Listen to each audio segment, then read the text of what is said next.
சிலர் பார்த்தீங்கன்னு வச்சுக்கோங்க, இப்படி பேசுவாங்க கைய. மக்களே அப்படிங்கிற மாரி. மக்களேன்ற மாரி. அப்படி பேசும்பொழுதும் என்ன ஆகும்னா, ஒரு லெவலுக்கு மேல போயிட்டு அதில சில தடைகளை அவர்களால் எதிர்கொள்ள முடியாமல், உங்க எல்லாரோட உதவி எனக்கு தேவை அப்படின்ற மாரி. அப்ப பேசும்போது கூட அவங்க என்ன சொல்லுவாங்கன்னா, ஒரு கம்போஸ்டா சிலர் பேசுவாங்க பார்த்தீங்களா? மக்களே நல்லா இருக்கீங்களா? அப்படி ஒரு இயல்பான பேச்சு. இயல்பான பேச்சு.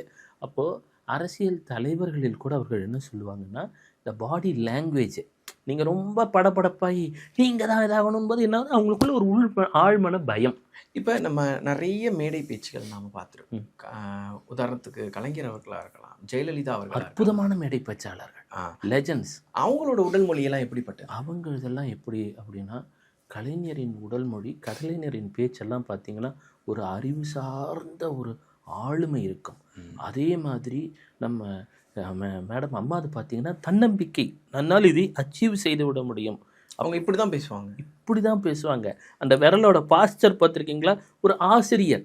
நான் ஒரு ஆசிரியர், நீங்கள் ஒரு மாணவன், உங்களுக்கு நான் புரிய வைக்கிறேன் என்பது போல இருக்கும்.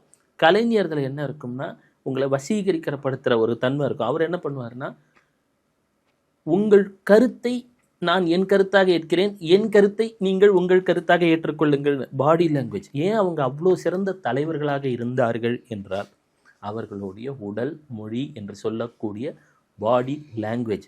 2வது அவங்க கண்கள் பார்த்தீங்கன்னா, ஒரு இடத்துல ஸ்டேஜில் இருந்தால் ஃபிக்ஸ்டாக தான் இருக்கும். பெருசாக பதட்டப்பட்டெல்லாம் ஒன்றும் இருக்காது. வருவாங்க, ரிலாக்ஸ்டாக பேசுவாங்க, ரிலாக்ஸ்டாக அந்த மேடையை விட்டு இறங்கி போவாங்க.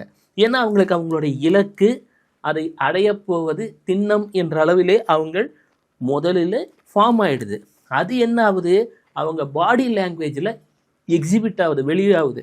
எண்ணமது திண்ணமானால் வெற்றி வந்து விடுகிறது.